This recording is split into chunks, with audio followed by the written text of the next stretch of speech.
আসসালামু আলাইকুম। আমি বাংলাদেশ পল্লী বিদ্যুতায়ন বোর্ডের যে একটা সার্কুলার রয়েছে শিক্ষানবিশ লাইনম্যান ১,০৩৫ জন নিয়োগ হবে, সেই বিষয়ে কথা বলব। আপনারা অনেকেই আমাকে নক করেছেন, মেসেঞ্জারে, হোয়াটসঅ্যাপে অনেকে নক করেছেন যে আসলে যে ১৯ তারিখ মাঠ করতে যাবেন এই ফর্মটা কিভাবে পূরণ করবেন? সেই বিষয়ে অনেকে জানতে চেয়েছেন। তাদের উদ্দেশ্যে আমি মূলত ভিডিওটা করতেছি।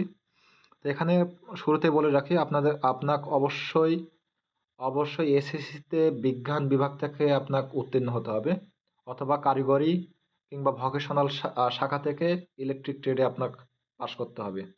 তাহলে সেক্ষেত্রে আপনি এখানে আবেদন করতে পারবেন এবং বয়স আপনাকে 18 থেকে 21-এর মধ্যে হতে হবে এবং জিপিএ আপনাকে সর্বনিম্ন 3.00 থাকতে হবে। আমি খুব দ্রুতই করব, খুব দ্রুত সময়ের মধ্যে শেষ করে দেব। এবং কে কোথায় মাঠ করতে যাবেন এখানে প্রত্যেকের এখানে সিরিয়াল দেওয়া রয়েছে, অর্থাৎ প্রত্যেকটা জেলায় সে জেলার প্রার্থীরা কোথায় যাবে সেই ঠিকানাটা এখানে দেওয়া রয়েছে। সেটা আপনারা নিজ দায়িত্বে দেখে নেবেন। এটা বিষয়ে আমি কথা বলে সময় নষ্ট করব না। এখানে প্রথমেই দেখি নিয়োগ বিজ্ঞপ্তি নং বলছে, নিয়োগ বিজ্ঞপ্তি নং এবং তারিখ। নিয়োগ বিজ্ঞপ্তি নং আমরা কি দেবো? এই যে এখানে দেখেন নিয়োগের শুরুতে একটা নাম্বার রয়েছে, এই যে বিজ্ঞপ্তির একটা নাম্বার রয়েছে, সেই নাম্বারটা এখানে বসিয়ে দিবেন। এবং এই যে তারিখের কথা বলা হয়েছে, এই যে তারিখ, সেই তারিখটা এখানে দিয়ে দিবেন। নিয়োগ বিজ্ঞপ্তি নং এখানে স্মারক নংটা দিয়ে দিবেন এবং স্মারকের অপোজিটে যে তারিখ রয়েছে সেই তারিখ দিয়ে দিবেন, অর্থাৎ 26/4/2026-এ। এবং এখানে এই জায়গাটায় কি দিবেন, এখানে ফাঁকা রয়েছে। যারা যেখানে মাঠ করতে যাবে, এখানে দেখেন, আপনি যদি খুলনা জেলার হন তাহলে এখানে বলছে খুলনা পল্লী বিদ্যুৎ সমিতি, খুলনা পল্লী বিদ্যুৎ সমিতি, খুলনা পল্লী বিদ্যুৎ সমিতি। এখানে এর সাথে 1, 2, 3, 4 কোনো কিছুই নাই, কারণ খুলনা জেলায় একটা মাত্রই পল্লী বিদ্যুৎ, যার জন্য এটার সাথে কোনো সংখ্যা নেই। অতএব এখানে আপনি আসবেন, আসার পর এখানে লিখবেন খুলনা পল্লী বিদ্যুৎ সমিতি। এখানে তারপর 1, 2, 3, 4 যে আছে এটাতে কোনো টিক মার্ক বা কোনো কিছু এখানে আপনি হাত দিবেন না। আবার আমি যদি আরেকটা দেখি যে এই যে দিনাজপুরের যে প্রার্থীরা আছে তারা কোথায় যাবে?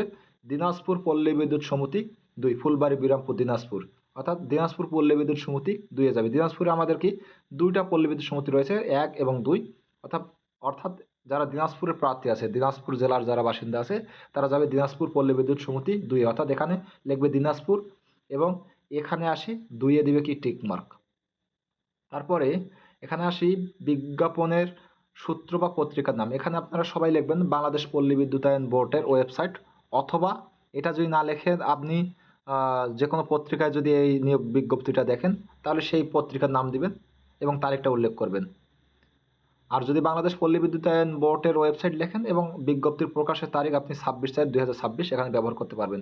তারপর আপনার নাম লিখবেন বাংলায়, তারপর ইংরাজিতে সব বড় হাতের অক্ষর দিয়ে লিখবেন পুরো নাম, তারপর আপনার মায়ের নাম, আপনার পিতার নাম, তারপর আপনার জন্ম তারিখ অবশ্যই আপনার এসএসসি সনদ অনুযায়ী হতে হবে, তারপরে বয়স সে অনুযায়ী আপনি উল্লেখ করবেন, কত বছর কত মাস কত দিন হচ্ছে সেটা উল্লেখ করবেন। তারপরে এখানে আপনি বাংলাদেশ অর্থাৎ পল্লী বিদ্যুৎ সমিতিতে কর্মরত মিটার রিডার কিনা, হা অথবা নাই আপনি টিক দিবেন। যদি হা হয় তাহলে হা, না হলে না, একবারে ঝটকাট। তারপরে আপনার যদি কোনো থাকে, কোটা থাকে, তাহলে সেটা আপনি উল্লেখ করবেন, আর কোটা না থাকলে তো কোনো কথাই নেই। এবং ধর্ম, আপনার যে ধর্ম সেই ধর্ম উল্লেখ করবেন। ধর্মের পরে জাতীয়তা এবং পরিচয়পত্র নাম দিবেন।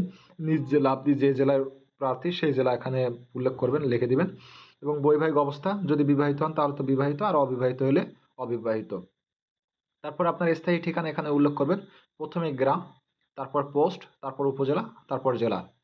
প্রথমে কি করবেন? প্রথমে আপনার গ্রামের নাম দিবেন, গ্রাম, তারপরে কি পোস্ট, পোস্ট, তারপর হচ্ছে উপজেলা, তারপরে হচ্ছে কি জেলা। দুইটা জিনিস উল্লেখ করবেন। তারপরে আপনার বর্তমান ঠিকানা, যদি স্থায়ী ঠিকানা বর্তমান ঠিকানা একই হয় তাহলে ওই কথা লিখে দিবেন, ওই, অথবা যা আছে আপনি যদি পুরোটাই লিখে দিতে চান তাহলে আপনার ওটা ইচ্ছা। তারপরে যেটা আসি, এই যে পোস্টাল অর্ডার, অনেকে এটা বুঝতেছেন না যে এটা কোথায় থেকে নেব, কিভাবে নেব, এটা অনেকেই বুঝতেছেন না। নতুন যেহেতু আপনারা নতুন, এটা মানে বুঝতে সমস্যা হবে, এটাই স্বাভাবিক। আপনি যদি পোস্ট অফিসে যান, পোস্ট অফিসে গিয়ে পোস্টাল অর্ডার আপনি সংগ্রহ করতে পারবেন, অথবা কোনো ব্যাংকে গিয়ে যেমন ব্যাংকে যাওয়ার পরে আপনি যদি ব্যাংক ড্রাফট করেন, আপনার যদি সেই ব্যাংক থেকে যে ব্যাংক ড্রাফটের একটা চালান দিবে, সেই চালানের মধ্যে একটা নাম্বার রয়েছে, অথবা সবচেয়ে সহজ যেটা সেটা হচ্ছে আপনার পোস্টাল অর্ডার। আপনি পোস্ট অফিসে গেলেন, যাওয়ার পরে আপনি কি 200 টাকার একটা পোস্টাল অর্ডার নিলেন। 200 টাকার যদি পোস্টাল অর্ডার না থাকে তাহলে আপনি 100 টাকার সমমানের দুইটা নিলেন, সমস্যা নেই। তাহলে 100 টাকার সমমানের যদি দুইটা নেন বা 200 টাকার যদি একটা নেন, তাহলে দেখবেন প্রতিটা পোস্টাল অর্ডারের উপরে একটা নাম্বার রয়েছে, সেটা 5 ডিজিট বা 6 ডিজিটের একটা নাম্বার হতে পারে। সেই নাম্বারটা এখানে যেটা রয়েছে সেই নাম্বারটা এখানে বসে দিবেন।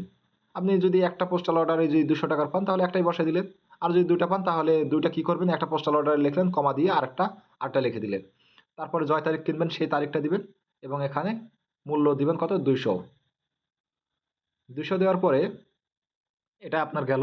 তারপরে আপনারা যে বিষয়টা নিয়ে বেশি একটু সমস্যা মনে করতেছেন যে এই যে রেফারেন্স দুটা, এর রেফারেন্স কি দিবেন, অর্থাৎ এখানে তারপর শিক্ষাগত যোগ্যতা যেটা আপনার বলছে, আপনার প্রথমে এটা হচ্ছে এসএসসি যে আপনার সেটা দিবেন। প্রথমে হচ্ছে কি এখানে আপনার প্রতিষ্ঠানের নাম, তারপর আপনার এখানে লিখবেন বিজ্ঞান, তারপরে হচ্ছে কি সার্টিফিকেট অর্জনের বছর, অর্থাৎ যে বছর আপনি পাস করছেন 2024 না 2025 সেটা আপনারা উল্লেখ করবেন। তারপরে এখানে আছে যদি আপনার এইচএসসি যদি অর্জন থাকে তাহলে আপনি এইচএসসি উল্লেখ করবেন, আর যদি অর্জন না থাকে তাহলে কোনো সমস্যা নাই, উল্লেখ করতে হবে না। তারপরে এখানে বলছে যে প্রাক্তন ও বর্তমান চাকরির কালক্রমিক বিবরণ, যদি আপনি কোথাও যদি চাকরি করে থাকেন তাহলে সেটা উল্লেখ করবেন, আর যদি বর্তমান যদি কর্মরত থাকেন সেটা উল্লেখ করবেন, আর যদি কোথাও যদি কোনোভাবে চাকরি না করেন বা কর্মরত না থাকেন তাহলে এটার কোনো প্রয়োজন নাই, ওটা ফাঁকা রেখে দেবেন। আর এখানে যেটা বলছে রেফারেন্স, আপনি আপনার এলাকার দুজন ব্যক্তি, সেটা আপনার হইতে পারে এলাকা প্রতিনিধি কিংবা কোনো প্রতিষ্ঠানের প্রধান কিংবা কোনো দায়িত্বশীল ব্যক্তি যদি থাকে তাহলে সেই ব্যক্তির নাম, ঠিকানা এবং ফোন নাম্বার উল্লেখ করবেন। অবশ্যই মাথায় রাখবেন সেই ব্যক্তি কোনোভাবে যেন আপনার আত্মীয় না হয়, এবং এটাও মাথায় রাখতে হবে যে ব্যক্তির নাম দিবেন সেই ব্যক্তি যেন আপনাকে চেনে, ঠিক আছে। তারপরে সর্বশেষ যে অংশ সেটা হচ্ছে আপনি এখানে 19 তারিখ মার্ক করতে চান, 19 তারিখ দেন, সমস্যা নাই। 19 তারিখ দেওয়ার পরে এখানে আপনি স্বাক্ষর করলেন, আপনার যে নিজ নাম আছে সেই স্বাক্ষর করে দিলেন। তারপর এখানে ওই যে পূর্বের নেই, আপনি যে পল্লী বিদ্যুৎ সমিতিতে যাবেন, পূর্বে যেটা লিখছি দিনাজপুর পল্লী বিদ্যুৎ সমিতি 2। তারপরে নিচে আসে এখানে অবশ্যই মাথায় রাখতে হবে অফিস কর্তৃক পূরণীয়, অফিস কর্তৃক পূরণীয়, এখানে আপনার হাত দেওয়ার কোনো ইখতিয়ার নাই, আপনি কোনো রকমভাবে এখানে হাত দিবেন না, এটা এরকমই রেখে দিবেন, এটা এরকম ফাঁকায় থাকবে। এবং এরপরে আসে আবার বলছে প্রার্থী কর্তৃক পূরণীয়, অর্থাৎ এখানে আপনার প্রথমেই নাম লিখবেন, নিজের নাম লিখবেন, পুরো নামটা বাংলায় পুরো নাম লিখবেন। তারপর এখানে যেটা আছে ওই পূর্বের ন্যায় প্রথমে গ্রাম, তারপর পোস্ট অফিস, এখানে বলছে যে ঠিকানায় প্রবেশপত্র পেতে ইচ্ছুক, প্রথমে কি গ্রাম লিখবেন, তারপর পোস্ট অফিস লিখবেন। পোস্ট অফিসের সাথে একটা পোস্ট কোড রয়েছে, প্রত্যেকটা পোস্ট অফিসের একটা পোস্ট কোড রয়েছে, সেই পোস্ট কোড আপনার উল্লেখ করবেন, 4 ডিজিটে যেটা রয়েছে সেটা উল্লেখ করবেন। যেমন আমার পোস্ট কোড হচ্ছে 5250, এটা হচ্ছে ব্র্যাকেটে দিয়ে দিলেন পোস্ট অফিসের নামের সাথে। তারপর উপজেলা জেলা লিখে এখানে শেষ করবেন। এই ছিল আপনাদের ফর্ম পূরণ। এবং এটার সাথে আরেকটা যেটা বলে রাখি, আপনাদের প্রয়োজনীয় যে প্রয়োজনীয় কাগজপত্রের মধ্যে 4 কপি ছবি লাগবে আপনার, পাসপোর্ট সাইজের 4 কপি ছবি, সেটা গ্যাজেটেড কর্মকর্তা দিয়ে স্বাক্ষরিত হতে হবে, সত্যায়িত করে সেটা এখানে পিন আপ করে দেবেন। এবং আপনার হচ্ছে এসএসসি সনদের ফটোকপি, এবং এখানে বলে দিয়েছি এসএসসি সনদের ফটোকপি, এবং আপনার হচ্ছে নাগরিকত্ব এবং চারিত্রিক সনদ, সেটা আপনার ইউনিয়ন পরিষদ থেকে সেটা সংগ্রহ করা যায়, অথবা পৌরসভা থেকে সংগ্রহ করা যায়। এটা করে আপনার গ্যাজেটেড কোনো কর্মকর্তা দিয়ে স্বাক্ষরিত করে এটা আপনি সংযুক্ত করবেন। এই ছিল আপনাদের জন্য। সকলেই ভালো থাকবেন, সুস্থ থাকবেন। আল্লাহ হাফিজ।